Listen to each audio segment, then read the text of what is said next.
Welcome back to the JSFL. We're here after week 7 before week 8, and we got the podcast here again. Great games in week 7, and we'll see some decent ones here in week 8. Hopefully, they're pretty good. We never know here in this league. So let's get right into the recap of last week. Week 7, the second half of the season, started off with Natives at Gila Monsters. A surprisingly defensive battle ended in 3-13. Really, just the Gila Monsters defense making good plays because Kermit Poe was moving the offense downfield, but 3 interceptions to 0 touchdowns. It held the Natives to 3 points on the whole game. And the Gila Monsters offense really just had to coast through the game, and they won at home. So, a really hard week for last week's front runner in the MVP race, Kermit Poe. So, we'll see if he keeps that or if he falls down a bit. But, yeah, hard week for the Natives as they take an L here, and the Gila Monsters keep their playoff chances alive. Then you had the Bats at Predators in this divisional matchup. Predators having the edge because they had the home field advantage, but not the case. 27-9, I believe the score was, as the the Predators got pounded at home by Charlotte. Edward Phillips had a great game. I think he had 299 yards, 2 touchdowns. He was almost in the running for that Offensive Player of the Week, but he did not get it because someone else had a very good game. But yeah, Edward Phillips really held a good game to the Predators, and now I think they are 4-3, and the Predators are 3-4. So it was a very good game by Charlotte. Then you had Forcers at Businessmen, and the Businessmen never had a chance in this game. They had the home field advantage, but Enforcers just were the better team. Businessmen, Henry Gurnett still struggling. It's been not that great this season. So yeah. Enforcers just a great win. Then you had the Earthquake at the Hounds. The Earthquake had less yards than the Hounds in this game, believe it or not, but the Earthquake definitely won this game by a lot, and it was 2 pick sixes by Tyler Holmes. Kane Hollister had a pick. That might have also been a touchdown, too. But, yeah, Kendall Hastings was moving the ball downfield, kind of like Kermit Poe. But they were not able to score as many points as Cincinnati. And this one, a lot more high scoring than that Thursday nighter. So, yeah. Jacob Kidd did very good in the LA start because he was the starter today because Terry Foster was injured. So, yeah, very good job by the LA Earthquake. Then you had the Musicians at the Wind, 21-0. The Wind could not score. The New Orleans defense was getting after it. And Cole Nicholas, a very good game from the rookie, or not the rookie. No, not a rookie, his second year. But very good game by him. His second. Such guys will be back this week, so he'll be on the bench once again. But Cole Nicholas has showed he could be the future there in New Orleans. But yeah, Chad Harrison, pressure always in his face, missing some pretty easier throws. Yeah, it's not a great game for Kansas City. Then on Monday night primetime, you had the Power at the Fishers, and whoa. I mean, I expected it to be a decent game. I know the Fishers have been struggling recently, and the Power have been losing games that are close, so I expected it kind of be close because Fishers were at home. It was a divisional game, anything can happen, but no. The Power blew the brakes off Minneapolis, and there was no hope for them out the start.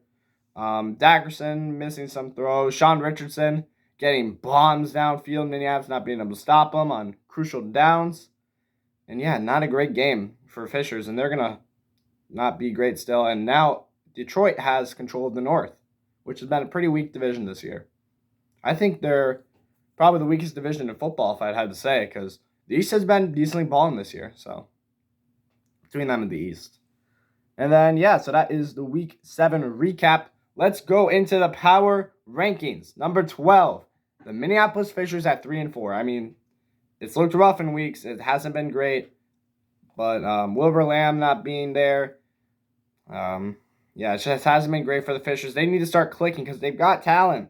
They just aren't doing great right now. So hopefully they can start clicking and maybe they still have a chance to fight Detroit for that playoff title. Number 11, the New York Businessmen. Gurnett has not been the answer. It's been really rough.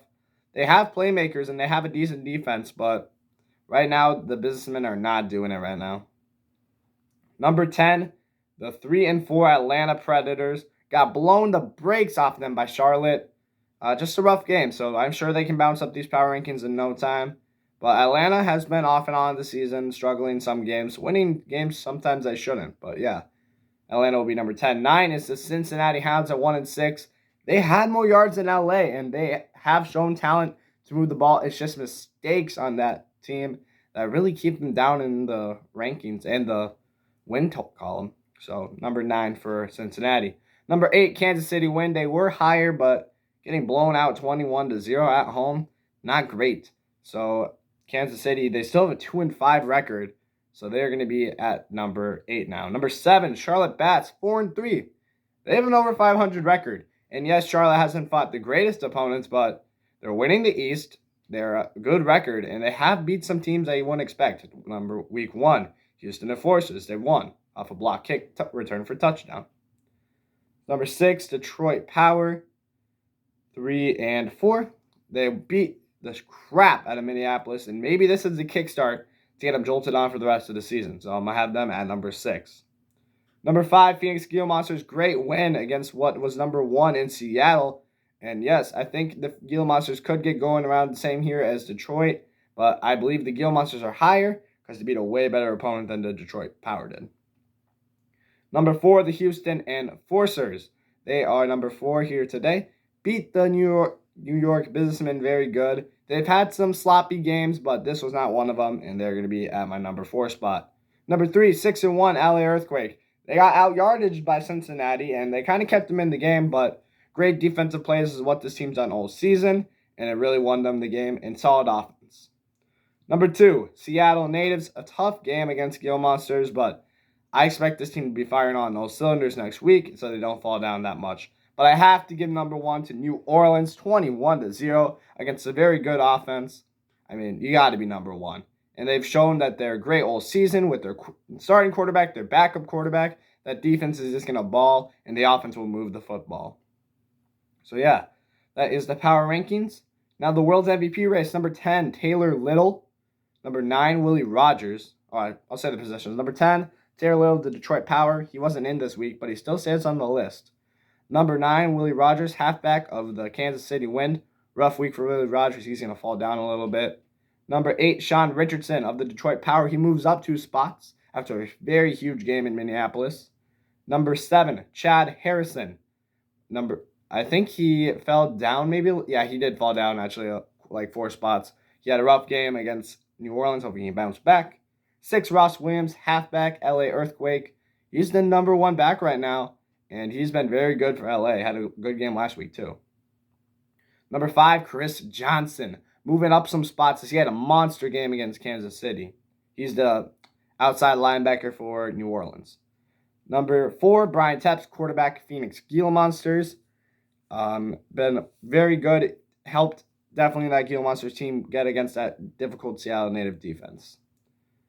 Number 3, Warren Jones. A very good game, or quarterback, Houston Enforcers. Very good game against New York, and that helped his status. Number 2, Kermit Poe, quarterback, Seattle Natives, had a very good lead coming into this week, but he has negative points after the week's done, or maybe it was 0 or 1.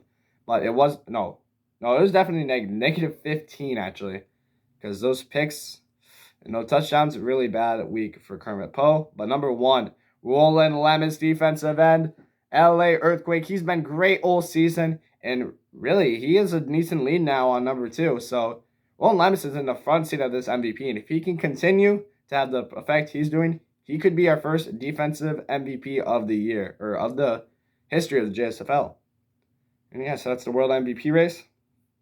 Then the Offensive Rookie of the Year is going to stay the same. Number 3 is Hogan Miller. He's the wide receiver of Atlanta Predators. Number 2, Vincent Morgan, tight end, Natives. Number 1, Chad Harrison, Kansas City Wind, quarterback. And the Defensive Rookie of the Year shakes up a little bit, as this one's a lot more close than the offense. Number 3, Elijah Costley, corner, Phoenix. Number 2, Zachary Wong, middle linebacker for the Charlotte Bats. And number 1, Andrew Saunders, strong safety for the Cincinnati Hounds. So yeah, it's been a tight race there. Also, Hans Russell is right behind them, the defensive end for the Gila Monsters. So yeah, there we go. And let's go to the playoff picture. The East is the Charlotte Bats right now. The South is the New Orleans Musicians. The West is the LA Earthquake. And the North is Detroit Power. The 5th seed would be your Natives. And the 6th seed would be the Houston Enforcers. In the hunt right now is the Phoenix Gila Monsters and the Atlanta Predators. And yeah, that is the playoff picture going into Week 8. The Offensive Player of the Week was Sean Richardson, quarterback, Detroit Power. He was 23 for 29, 356 yards, 2 touchdowns, 0 picks. Also had 5 carries on the ground for 40 yards, a touchdown, and a broken tackle. And that puts what performance would that be? That's the second best offensive performance of the year, behind Week 5 current Poe. Defensive Player of the Week is obviously Tyler Holmes. He had 2 total tackles, 3 assists, 2 interceptions, and 2 touchdowns. When you get 2 touchdowns, usually you're going to win Defensive Player of the Year. Or week, not year. And that was actually our second best performance on Defense of the Year. The only one behind was Elijah Costley from Week 2. That's also, that Week 2 game from Elijah Costley is also why he's really high in the Defensive Rookie of the Year chart. But yeah, so that is your playoff picture, and we got offense and defense left. So let's get into that. Your offense, your best offense, number 12 offense is the Businessmen. Number 11th is the Wind. 10th, Predators. 9th, Bats. 8th, Fishers. 7th, Hounds. 6th, Gila Monsters. 5th, Earthquake. 4th, Musicians. 3rd, Natives. 2nd, Enforcers. And 1st, Power. Then the rushing offense, number 12, Wind. 11th, Bats. 10th, Businessmen. 9th, Earthquake. 8th, Musicians. 7th, Fishers. 6th, Predators. 5th, Natives. 4th, Hounds. 3rd, Gila Monsters. 2nd, Enforcers. 1st, Power. Then your passing offense, number 12, Businessmen. 11th, Predators. 10th, Gila Monsters. 9th, Fishers. 8th, Hounds. 7th, Enforcers. 6th, Power. 5th, Musicians. 4th, Bats. 3rd, Wind. 2nd, Earthquake. And 1st, the Natives. Then the defense, number 12, worst defense in the league is the Kansas City Wind at 12. 11th is the Fishers. 10th is the Hounds. 9th, Power. 8th, Businessmen. 7th, Natives. 6th, Bats. 5th, Predators. 4th, Earthquake. 3rd, Gila Monsters. 2nd, Enforcers. And 1st, the Musicians. Rushing defense, number 12, Hounds. 11th, Businessmen. 10th, Bats. 9th, Natives. 8th, Fishers. 7th, Gila Monsters. 6th, Predators. 5th, Wind. 4th, Earthquake. 3rd, Musicians. 2nd, Power. And 1st, Enforcers. They enforced that run defense. 12th on the pass defense is the Wind. 11th, Predators. 10th, Power. 9th, Fishers. 8th, Natives. 7th, Earthquake. 6th, Businessmen. 5th, Bats. 4th, Musicians. 3rd, Enforcers. 2nd, Gila Monsters. And 1st, Hounds. And the funny thing about the Hounds is they have the 10th worst defense, but the number 1 pass defense. So Byron Baxter, obviously a key factor in that when he went there this offseason, taking away a team's number 1 wide receiver. But yeah, that's the offense and defense. And all we got left now is the Week 8 predictions. So let's go over that schedule. Businessmen at Musicians is your Thursday nighter. I'm taking Musicians. Steph's guys coming back in New Orleans. I don't really have to think twice about that. There has been upsets, and that happened when Cincinnati won against them in Week 4. But I don't know. I'm taking, that was also a primetime game. Was that Monday night? No, that was also a Thursday nighter. It was also at New Orleans, but not happening again. Give me Musicians. Fishers at Earthquake for your 1 p.m. game. Give me the Earthquake. Do they have Terry Foster back? I have to check. I don't think so. They might, though. No, he's back Week 12. So, yeah, Jacob Kidd will be starting for most of the season. So, he's going to have to bring him to the playoffs in a difficult division. So, but yeah, Jacob Kidd under the helm. I'm going to give it to the Earthquake at home. The Fishers have been struggling. I think they continue to struggle here against a good team. Give me the Earthquake. Hounds at Natives. Natives. I think they're on a hot streak. Or not a hot streak. I think they're going to be mad after that loss last week. And they're going to pound the Hounds at home. Then you got the, let's see, what is it? Oh, I lost my place. Wind at the Bats. Ooh, that's a good one. Wind getting put up 21-0. Bats off a very good win. Give me the Wind. I don't know. I'm feeling something about Chad Harrison going up against this good defense. He's got something to prove. He wants to continue winning and try to put his team in playoff position. And Charlotte in a difficult position, but they have the tiebreaker against Atlanta. A loss doesn't affect them too much here. Then Gila Monsters at the Power. That's also both of these teams on the rise. That's a good one. 2 good games here in the 4:15 window. At the Power. The Power's had that great week. Give me the Power. I'm going to take the Power in here. And, whoop. Sorry about that. But yeah, I'm going to take the Power here. Good. Should be a good game, though. I think it's going to be maybe within 1 score, maybe 2. But I'm going to take the Power here. Predators at Enforcers is your Monday nighter. Give me...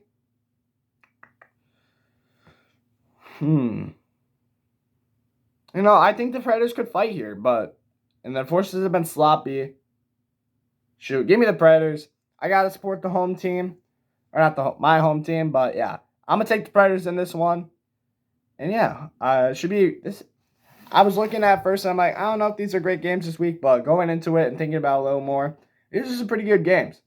So yeah, that is it for the week before week 7 or before week 8 podcast. And I'll see you guys on Thursday night, Musicians and New York.